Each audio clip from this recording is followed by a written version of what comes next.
Thanks everyone for your patience.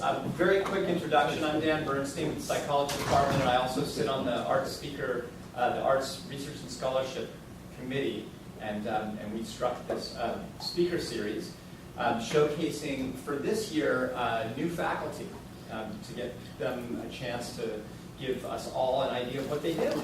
And so we're very, very happy to have Kristie Dukewich with us today, who joined our psych department this last September. Kristie got a PhD at Dalhousie in visual cognition, spatial cognition, and then went on to do a teaching postdoc fellowship at UBC, also in cognition, studying perception. And then went to U of T, University of Toronto, to teach for 3 years, and then came to us in September. We're very, very happy to have her, and her talk today is using lecture slides to facilitate student comprehension. So, thank you. Thanks for coming. I really appreciate the opportunity to talk about this. It brings together so many of my loves. I will also say, although it looks a little purple here, I love this poster. Somebody designed me a poster, and it's gorgeous. That was really exciting. So I wanted to start out actually with a question. What are some examples of bad slide design? Well, color-wise, for sure. You have to ignore this. My slides are much prettier than this. Yeah. Something with a million words crammed onto it that you can't even read. Yeah, you bet. Anything else? Font, can't see it, can't read it. Oh yeah, font, absolutely. Design for the back row. Sorry. I was going to add to the words. I've actually sat through one that probably had 3 full paragraphs of engineering text that the person proceeded to read out loud. Oh, yeah, that's a bummer. Yeah, so these are, I mean, you guys are hitting the main points, absolutely. We all have an idea of what bad design looks like. But what does good design look like? And the answer is, well, there's a lot of research to tell us. So we can use some principles of cognition, some principles of teaching in order to really inform how to effectively design slides. Oh, and principles of design. So my outline for today, I want to talk about the theory that has informed my research.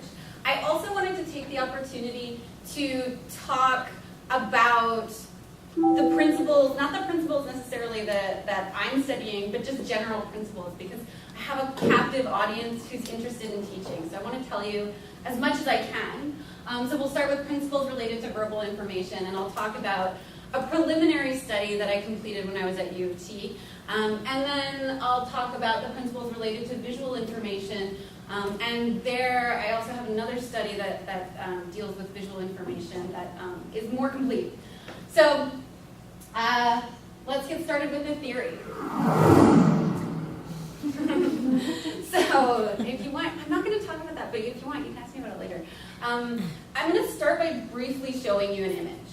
So it's an image that I'd like you to try to reproduce in about 2 minutes.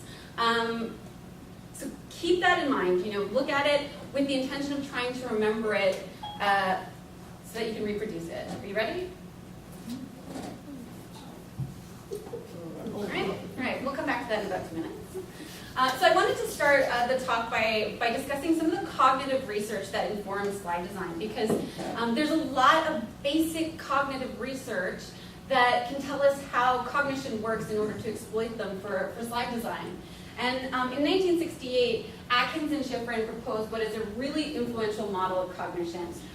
So information comes in through different sensory modalities, and only some of it gets selected for processing, but some of it gets selected for higher level processing. And this is the first place where active processing happens is in short-term memory. And some of that information gets passed on to long-term memory. So most is lost, but the goal is transfer, especially for teaching. And the long-term memory houses things like the meaning of things and concepts, knowledge structures, mental models of the world. Okay, so how many people here could actually reproduce the image I showed 2 minutes ago? Nobody. Yeah, that makes sense, because nobody here reads or writes Chinese. That was a Chinese character. So if I actually had a Mandarin speaker in the audience, probably they would be able to reproduce it, no problem. It would take zero effort because they would recognize the character and its meaning immediately. The character means love. And they would be able to reproduce it because it takes little effort to encode or to recall. But for most of us that don't have that prior knowledge, that don't have a way of organizing information, it's just a bunch of lines that are seemingly randomly placed. And this is what it feels like for our students. When we throw up a bunch of information without giving them a way to organize that information, it feels like this. You got it? Good, okay, you'll be tested on that later. Let's move on. So the goal that I'm gonna try to really argue for today is give your students a way to organize information as it's coming in. Otherwise, it's really just gonna feel like a bunch of lines. So schemas are a really big part of that.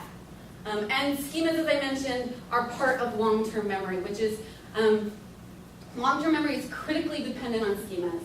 The general definition of schemas, which for me actually is growing every year, but it's mental models of how the world should work, or mental models of how information should be organized, how it's related to each other.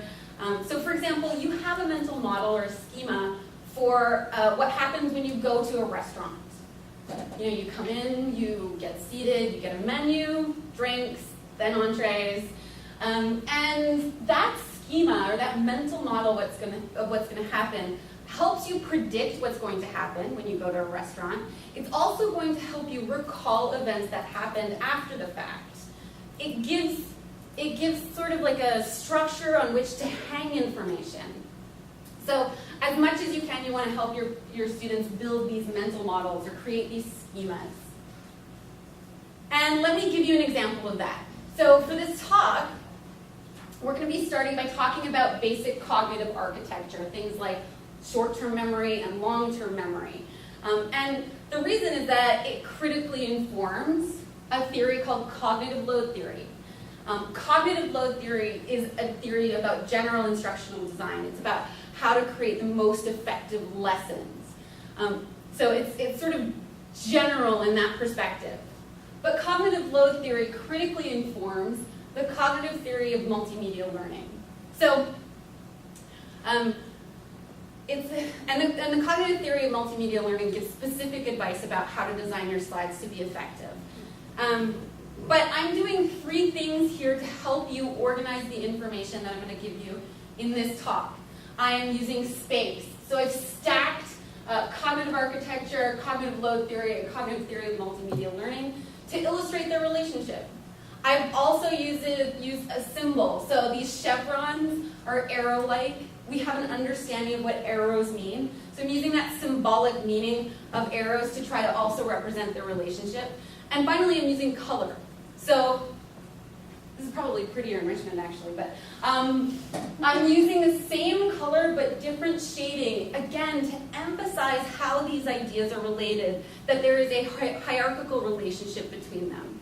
Now, if I changed one of those things, if I just take out color and use some of my favorite colors, jewel tones, it looks pretty, but actually it makes the relationship between these ideas a little less obvious to the casual observer, just by taking out that one element. All right, so let's go back to cognitive architecture for a second though. So long-term memory is important, and here's a small version of that model. Long-term memory is important, that's what the schemas are.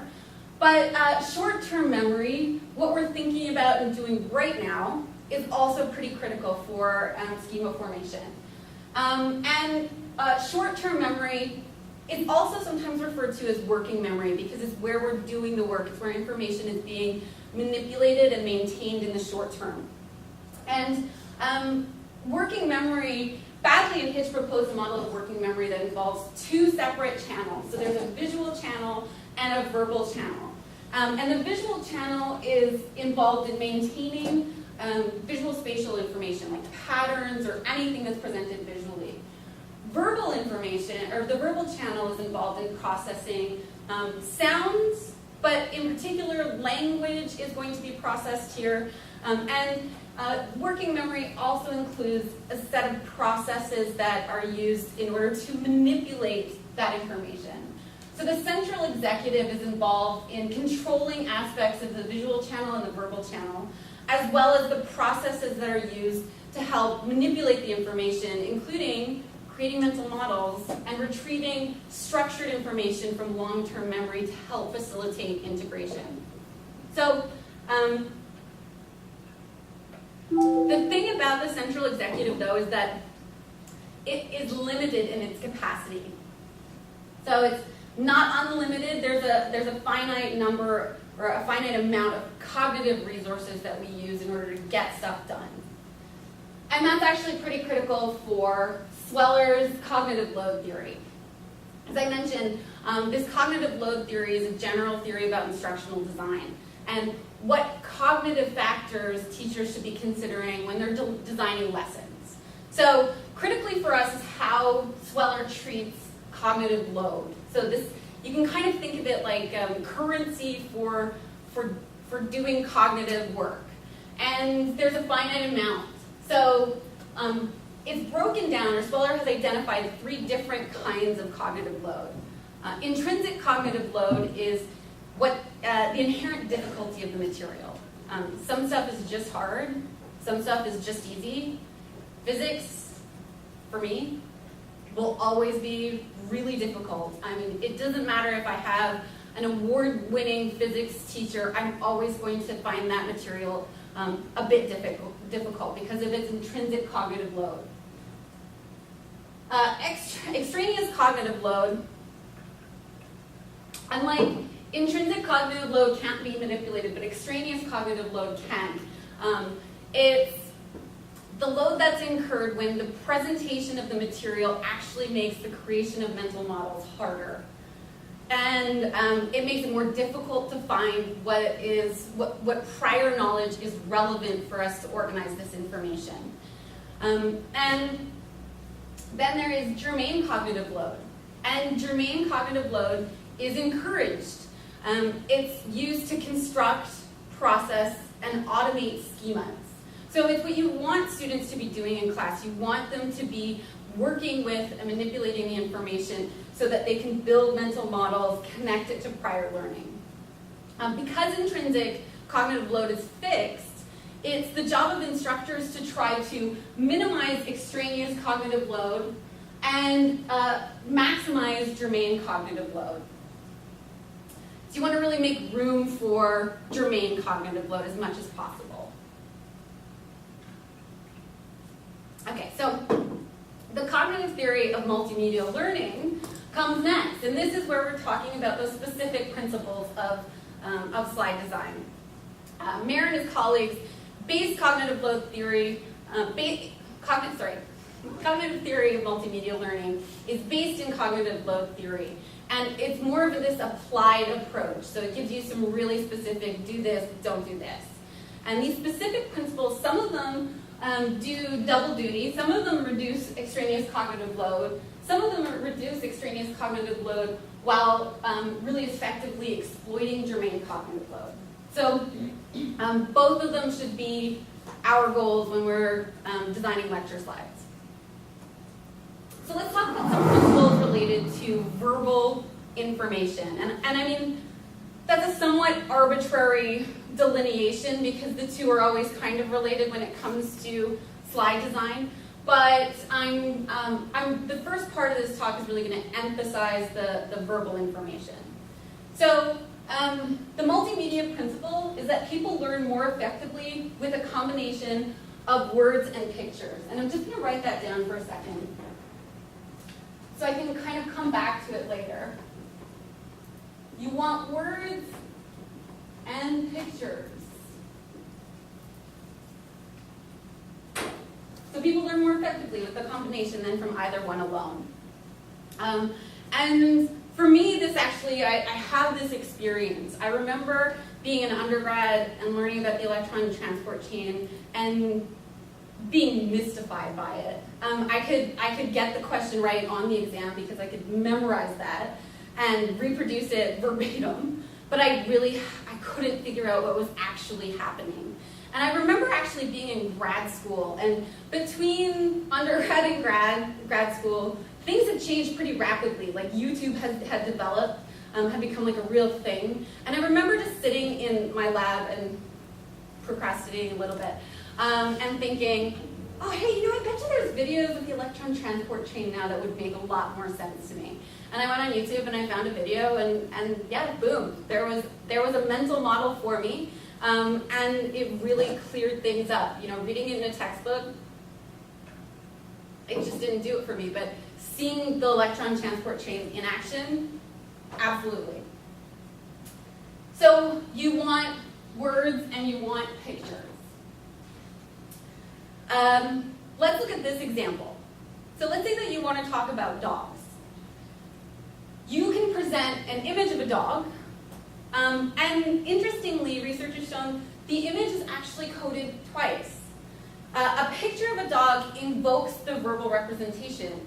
So people see the dog and then they actually name the dog to themselves.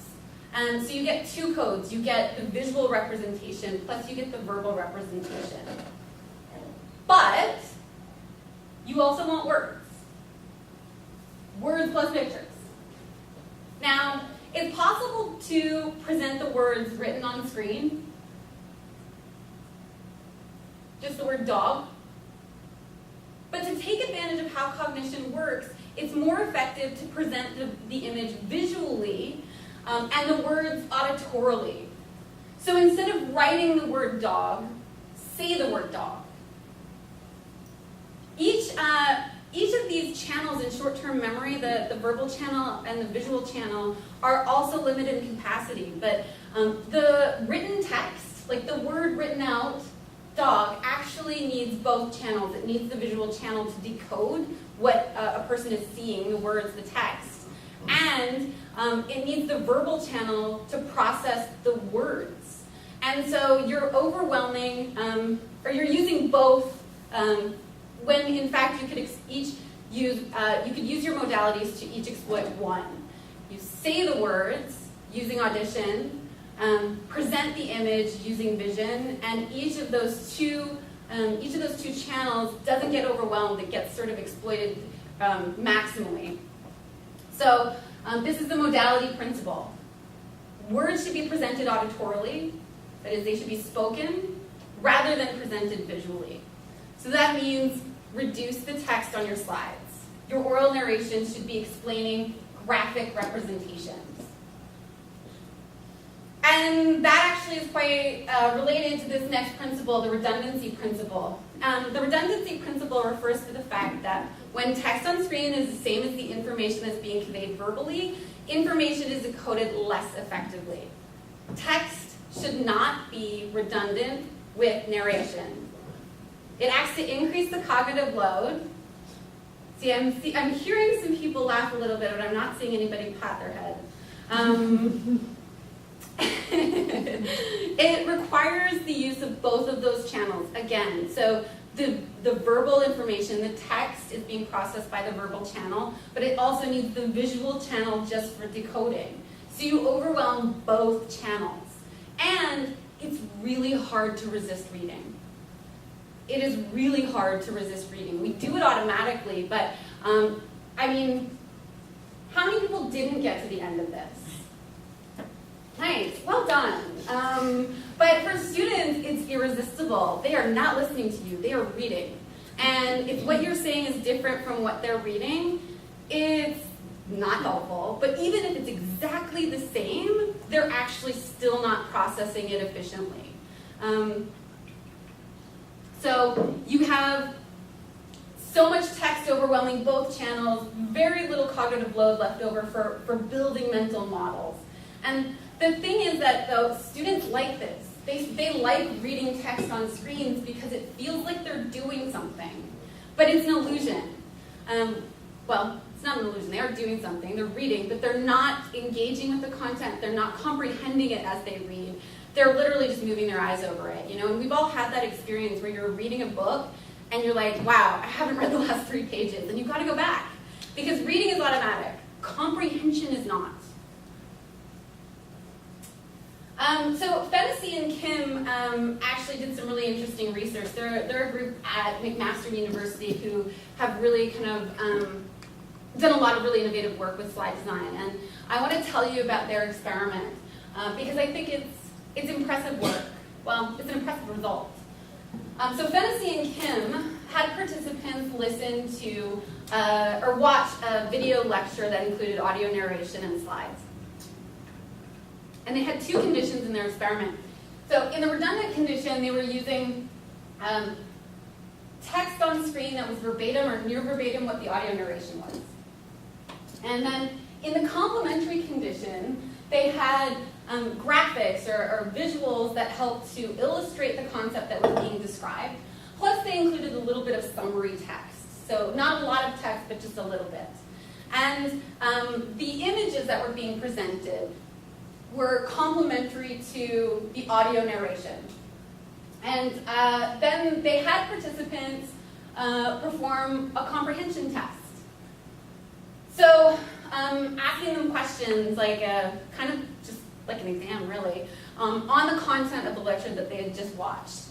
And in terms of performance, percent correct, in the redundant condition, participants scored about 63%.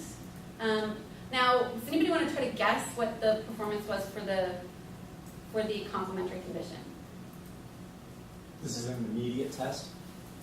Actually, there was a short delay. They did some surveys, but I'd say maybe 10 minutes. 75. It was over 75, actually. About 76.5%. Now, this is 4 letter grades at KPU. That's huge. So these sorts of design changes are not, let's asterisk, they're not inconsequential. Okay, so the funny thing is though, if you ask these students which ones they prefer, which ones they felt they learned more from, they're going to tell you the redundant condition because it's familiar. It's what they like, it's what they are used to seeing in classes. So it's got that warm, fuzzy blanket feeling to them.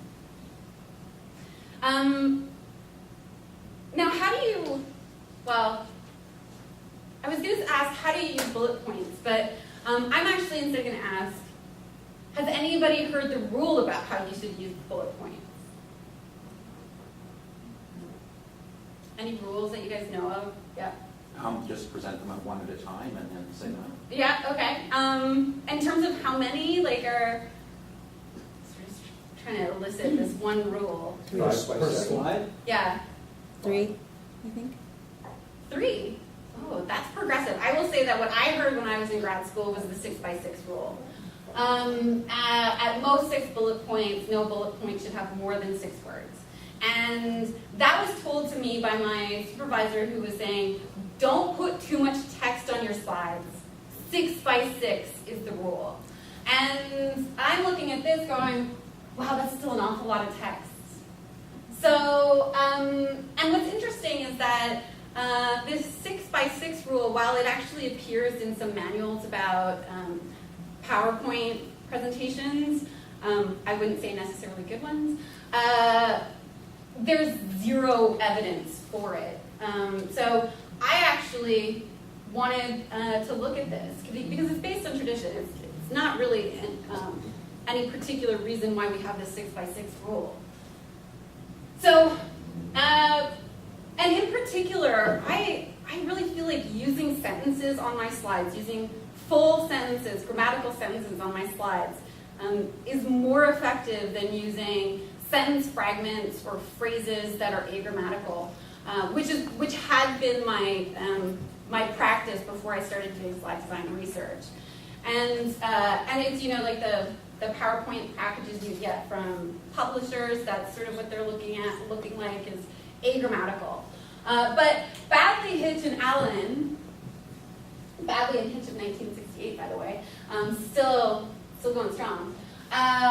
They did a study recently where they found people remember grammatical sentences better than agrammatical lists of words. And probably, I don't know that needed an experiment, to be honest. I think probably most people feel like, oh yeah, I would have guessed that too.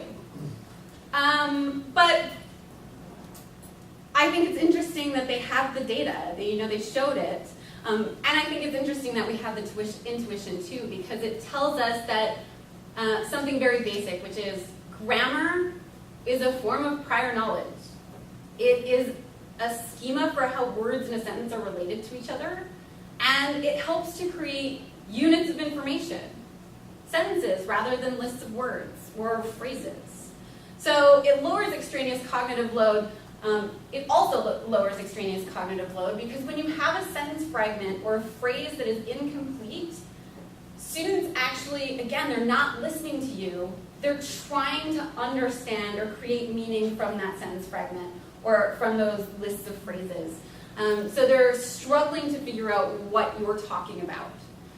And just to sort of run you through this, the authors created lists of words and sentences from the same set of words. And so like their control in this experiment was perfect, and they found a far superior recall when participants were given grammatical sentences rather than agrammatical word lists. And they call this a sentence superiority effect. Yeah. So there's a conflict in this. Okay. You said earlier that you don't want to say verbatim what's on your slides. Yeah. You don't want to list sentence fragments on your slides. But if you list a verbatim sentence grammatically on the slide and speak it, it's less effective probably than presenting a fragment of that and speaking it grammatically. And that's not what Baddeley et al. Did in this study, correct? No, it's true. It's not. So Baddeley et al. Was motivation for my first study, and I will say that might have been part of the problem, sort of giving a bit of foreshadowing there. But can I come back to this at the end? Yep. And if you don't get a full answer, please ask me again. So yeah, this was sentences. This was not slide design. I wanted to see if we could transport that into slide design and find evidence for it. So the first study that I started at UT, the first study that I'm going to tell you about, we asked the question, what's the effect of text format on the recall and attitudes towards lecture slides? And I wanted to get attitudes because previous research had shown that attitudes and objective measures of performance actually are quite divergent on these kinds of tasks, so I thought that was important. And in the basic design, we showed 3 video lessons that were based on primary published research articles. So we talked about sort of a little bit of the background, the experiment, and went through the results and conclusions. Then we had this delay period where participants filled out some surveys about the material that I'll talk about in a minute. And then at the end, they did a multiple choice test on the content of the 3 video lessons, including some questions that were not direct recall, but comprehension. And so the within subject design for the slides, because participants saw 3 videos each, they got one condition where the material was presented using 6 bullet points, that 6x6 rule. In the second condition, they had the material presented using these summary sentences. So most of the information was being presented through audio narration, but there were these elements of summary sentences. And then we realized that there was a confound there, which is the amount of text on screen, right? So there's a lot of text here, less text here. And so we wanted another control. We included a 2 bullet point condition, because here you can't tell whether it's about bullet points and full sentences or whether it's about a lot of text versus a little text. So here what we did is after we wrote these summary sentences, we just turned those into 2 bullet points. So now we're controlling for the amount of text.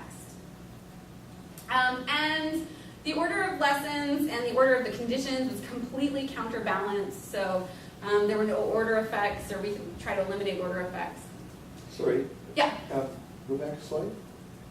So was the amount of information in the 2 bullet point slides the same as the amount of information in the 6 bullet point slides?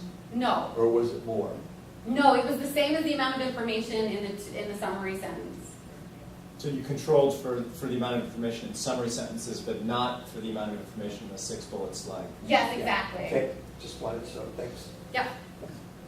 So the surveys that we used 2. The first one was an attitudes questionnaire that we developed based on some prior research in the field, where we asked people essentially their willingness to, or we asked them to assess the materials based on their willingness, or their estimates of their own understanding, how well do you think you understood it, their interest, their enjoyment, and this one is their motivation to revisit these learning materials. And in the second survey, we do the need for cognition, and the need for cognition is a validated survey that estimates essentially how much people like to be challenged. You know, like I appreciate a difficult problem, or I prefer to, or I get bored easily. So these sorts of elements that would tell us that they could, they liked a challenge or they didn't like a challenge. And we did that because there's a lot of prior evidence on slide design and actually pedagogical research in general that shows a lot of the developments in pedagogy are most effectively helping students at the low end. You know, students at the high end, like, they're good. But it's really helping those students at the low end, and so we wanted to see if that had an impact. So what we did with the data, here are the preliminary results, and I'll say this study only has about 30 people in it, which isn't nearly enough. The power we didn't quite get before I had to leave U of T, but so it's all preliminary. Take this all with just a little grain of salt, but here are the mean multiple choice scores as a function of the slide type, so 6 bullet points, sentences, and 2 bullet points, as a function of high need for cognition. So we did a median split analysis. We just split the group according to whether they identified, or we identified them as high need for cognition versus low need for cognition. So the light bars are the high need for cognition group, and the dark bars are the low need for cognition group. And there was one significant effect here. It was the difference. So there was an interaction, but there was a difference in particular between performance on the 6 bullet points and no statistically significant differences for the other 2 conditions. So it wasn't exactly what we were hypothesizing. We did think that we would see a difference in the sentences in particular compared to the 6 bullet points, but there were no main effects there yet. And then we also looked at the mean attitude score, so how likely students were to want to revisit this material, their own understanding, etc.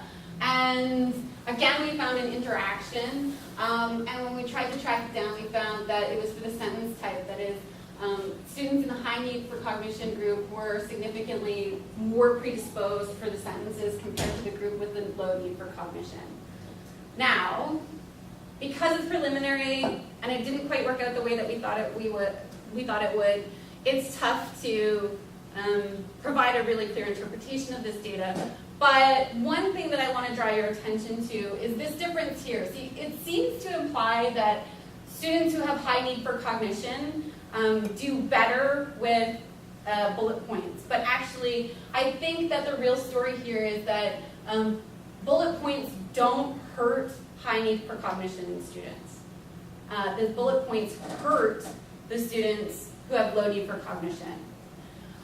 So in addition, while it's not statistically significant, we don't have the power to show it, there is a mathematical difference so that students in the low need for cognition group actually did perform better mathematically, not statistically. But I wanted to highlight that because I wanted to highlight something down here as well, which is that students in the low need for cognition preferred the bullet points compared to the sentences. So that is, they did worse, but they liked them better. Yeah? Go back to that other slide, please. in exactly the same way, the 2 bullet point, if I'm reading that right, because I can't see, 'cause Yeah. I'm old. The need, there's a mathematical difference, is there not, between the need for cognition group who get 2 points as opposed to the sentences? Yeah. So, but the same sort of thing could be then concluded, that 2 bullet points are better? I'm just saying, and it's Yeah, just like, and it I seems would to be- say, yeah, we haven't made the point about grammatical sentences. It's true. Yeah. In this study, it's within subject, each participant reads 6 bullet, in one of the 3 counterbalance conditions, or however many you had. Mhm. Reads 6 bullet points, and then reads, one condition, reads 6 bullet points, and then another story with the same material, but now it's 2 bullet points, or it's a different story? It's a different story. Okay, good. Yeah. I didn't even think to ask that one. So I will say one of the things like that still kind of breaks my heart about this research, because I think the students in particular did so much work on it, and it was I think it was well designed, except for I didn't want to burn any of my questions from my multiple choice bank, and so we designed original materials and we used original questions. And the validity and reliability of the multiple choice questions are questionable. I didn't have time to, or the opportunity to vet those questions and make sure that they actually were effective at discriminating strong students from weak students. So I don't know that even if there was a difference between these conditions, these questions could have found them. So that's a problem, and if I had to do this again, I probably would have taken some questions from my test banks that had been vetted and that had a high validity and a high level of reliability, so that I could know they were good questions that would discriminate students' performances really effectively. Preliminary, there's no main effective text format, so I can't say that sentences do better. I don't have that data yet. And low need for cognition are hurt more by bullet points, but prefer them over sentences. So I'm going to say, consistent with previous research in pedagogy, students at the lower end have poor metacognition, and they prefer slide conditions that are worse for their learning. So we should be consistent about making students do things they don't like, even if it hurts our teaching evaluations. I think it's germane, or it's incumbent upon us to keep forcing students to do stuff that they hate. So let's talk about some principles related to visual information. And I actually just wanted to take you through and talk about some of the formats that you can use in order to present images. Because if that's the point, less text, more images, let's talk about images. So decorative graphics serve to decorate a slide without really enhancing the message too much, and they can be really distracting for learners and might actually harm learning because it imposes extraneous cognitive load. Students are like, what is that about?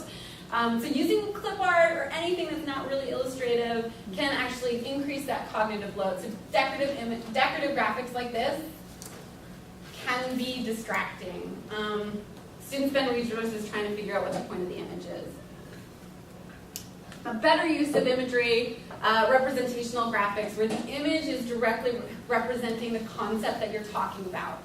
So the frontal lobe is involved in higher order cognitive processes.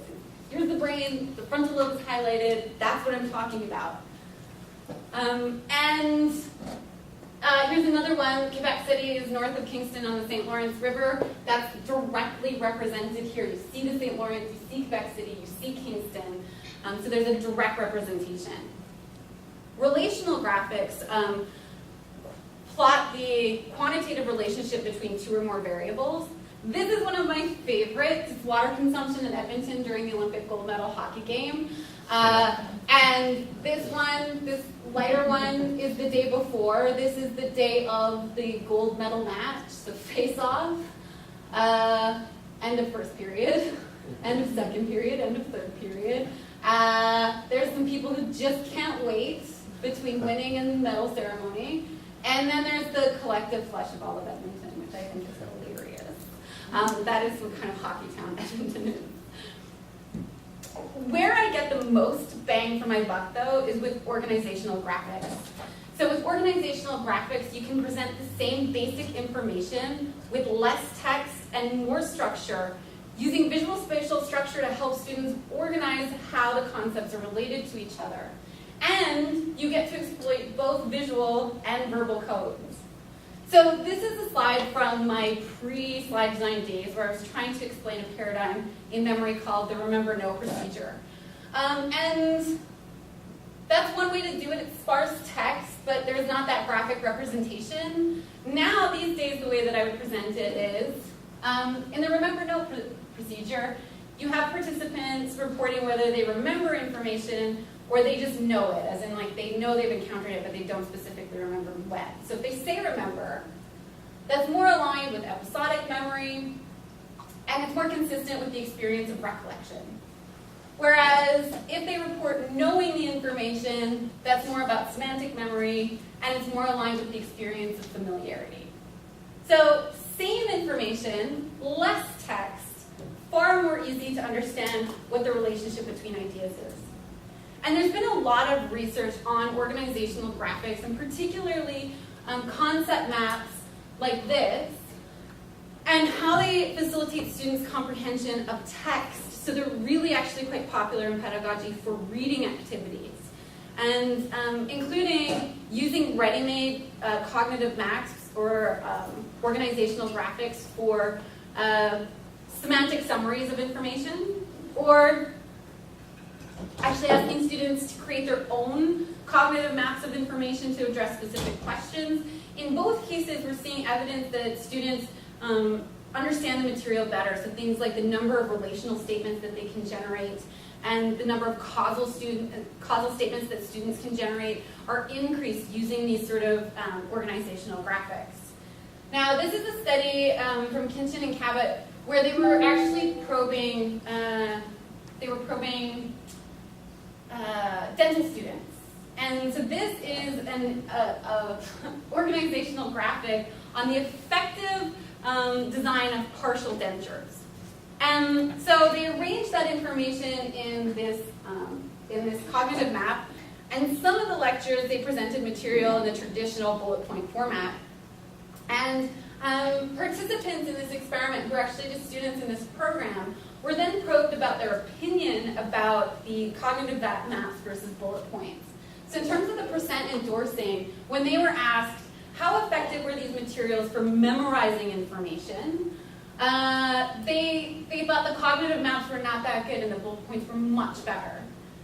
But when they were asked which one of these two is more effective for comprehension, for actually understanding relationships between ideas, they recognized that the concept maps are better.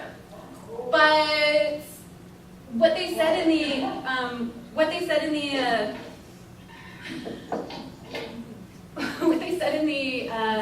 paper was, oh, but we don't really need to understand to pass the exam, so we prefer the bullet points. And of course, the authors very cogently made the point, we should really be at least rethinking our assessments, if that's what students think. So I wanted to find evidence of organizational graphics being effective for slide design. So in the second study that we did, we looked at organizational graphic organizers and their effects on recall and attitudes. So this one had 47 students and was very similar in design, 2 video lectures, surveys, same surveys, and then the same multiple choice questions. So the videos actually were covering the same lessons. But the slide design was different. So these top 2 are examples of the bullet point format that the student designed, the student who's working with me. And these are the organizational graphics that she designed. And here are the multiple choice results. Graphic organizers, bullet points, questions correct on that multiple choice. Nothing. No difference. So there's no significant difference here. When we did the median split analysis for the need for cognition, high versus low, again, there was no difference here. So students are not, the organizational graphics aren't being useful here. for improving students' test performance. But let me just tell you, let me move on a little bit before I finish up this study. So another principle that deals with imagery is the the coherence principle. And according to the coherence principle, we should be removing all extraneous material in all forms. So any non-essential words or symbols, leave a lot of white space, get rid of everything you don't need on the slides. The PowerPoint templates and their decorative images, I'm going to say stop using those. That's what the data says. And any text that's unnecessary. Get rid of titles if you don't need them. So titles to keep track of the element that you're, or the component that you're on in your presentation is not an effective use of text on your slides. So get rid of any extraneous elements, pictures, anything that you can. But let's come back to decorative images for a second. Because I had an asterisk there, right? You know, decorative images can harm learning. Well, yeah, kind of. Tangent et al. Did a study that was pretty similar to Fennessy and Kim's study, where they presented participants with a text-based slide, images that were congruent, so less text but more imagery, and images that were incongruent with the information. And what they found was that people perform better in the image congruent, but they perform worse in the image incongruent. So bad images that are incongruent will harm learning, but decorative images that are at least congruent or relevant to the message can actually really facilitate learning. So images that are decorative can be helpful as long as they're related.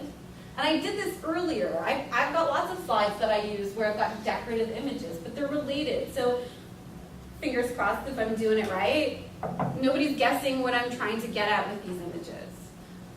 I'm not taxing extraneous load.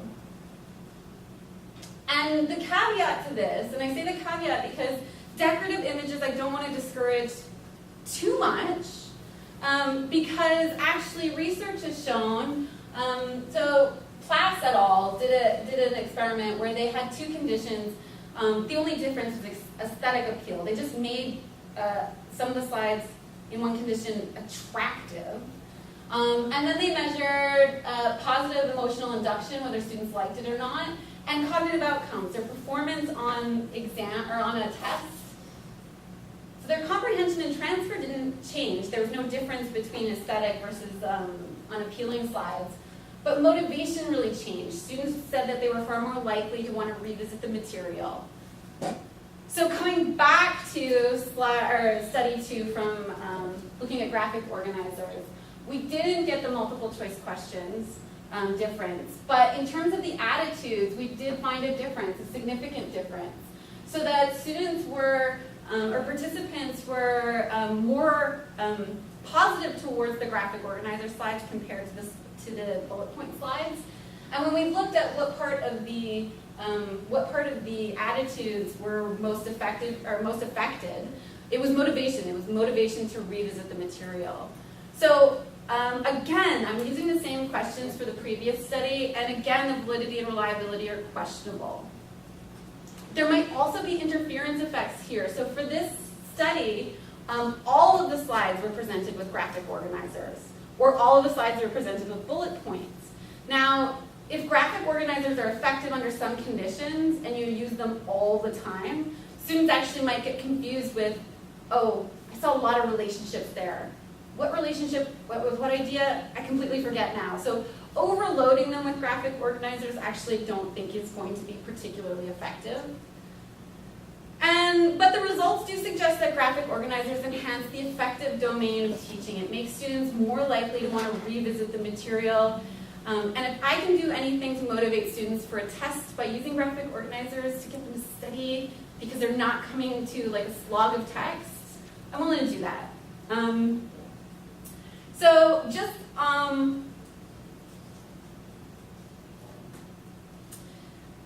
to tell you a little bit more about the contiguity, just a few more of these principles. Words and corresponding text should be spatially and temporally aligned. This sort of business is very difficult for students to parse. It's much easier if you have that spatial alignment. And if all of your information that you're presenting is all on the same slide as the information that you want to integrate with. Can you show us the bad design on that one? Oh, sure. So the bad design is when you have these labeled with letters and the labels down here, whereas better is just get rid of that and have the labels directly. Signaling is a way to point at things that you want people to pay attention to. This can be literal, like the use of a pointer, but it also can be a little more figurative. It can be actually things like bolding certain words that you want to emphasize to people, or it can be things like counting, like 1, this is point 1, this is point 2, this is point 3, to really emphasize how ideas are related and what they should emphasize in terms of their own cognitive models.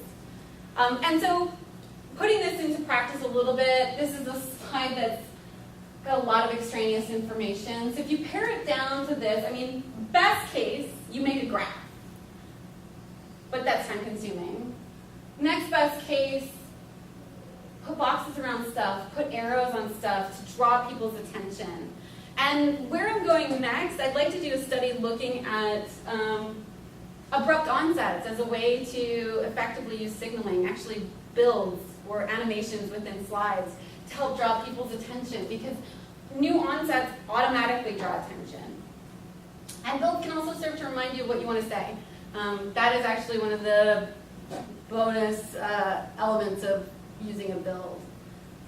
And I just want to show you, this is sort of like, I think, one of the best things I've done since I've started slide design, which is explaining experiments to students can be difficult. And helping them do that with mental models or with these slide design principles to help them build mental models, I think, is so effective. I used to present this study phase, test phase, all with bullet points, and I got one more, it's so much. It's so complicated. And I would say, maybe this isn't substantially better, because it's still pretty complicated, but not really, because if you use signaling, temporal contiguity, graphic organizers, the idea that there was a study phase and a test phase, and word pairs, rhymed or semantic, followed by some rating. And then during the test phase, they were given cues that were either rhyme cues or semantic, similar to the study. But information that they learned with the rhyme could be recalled or could be given a semantic cue. So there was a mismatch there. I think that is so much easier for students to follow than based on bullet points and just text and just talking. Use visual spatial representations as much as you can. So words you can present through the eyes and the ears, but as much as you can, go with the ears. Sounds, images are going to be processed by the verbal code and the visual spatial code separately, and that'll leave you some germane cognitive load to integrate that information and hopefully help students develop schemas or access prior knowledge. Now, I want to say these principles are guidelines, not rules. Sometimes you need more than one idea per slide. Sometimes redundancy works, especially with temporal contiguity. Ideally, I wouldn't have a lot of text on my slides, but I live in the real world. I can't give students slides that have zero text. They will write nothing down. So I use summary text, but I tend to read it as it shows up. It's not on the screen before I say it, and it's the last thing I say as a summary before I move on. So I think from that perspective, I think it's okay. I mean, it's not totally aligned with the literature, but teaching is an art and a science. And there's all sorts of things in the real world that vary, and those variables are going to change the way. I mean, under lab conditions, perfect circumstances, maybe not, but I don't teach under lab conditions. So sometimes I use bullet points. You guys saw me use bullet points when I was summarizing the studies. I do that. I break the rules sometimes because I feel like I know when it's appropriate. And this semester, I have planned a SOTL project, because the funny thing about all of this slide design research is it's all lab-based. And that means that we do have perfect conditions, but the reality is we have not a lot of evidence that these slide design techniques work in classes. And so I want to do a study where essentially I'm going to do everything. I'm going to use all the principles. I'm going to really punch them in the face with slide design effectiveness. For 3 courses that I have this semester, I'm taking 3 lectures. Most of the lectures will be using all of the slides principles, but lecture A for course 1 will be compared to these traditional bullet point type lecture slides. So I can do both a within subject comparison as well as a between subject comparison. And I'm just about done. I just have to say thank you to Ramsey Nicholas, who was the student who worked on the first study with me at U of T. Morgan Ditch, who was the student who worked with me on the second study that I talked about, and the CTSI staff at the University of Toronto, the Center for Teaching Support and Innovation, who helped me with so much of my research and getting stuff off the ground. So thank you. There's my email address. All right. It wasn't my fault that I went over. No, thank you. Good. Thank you.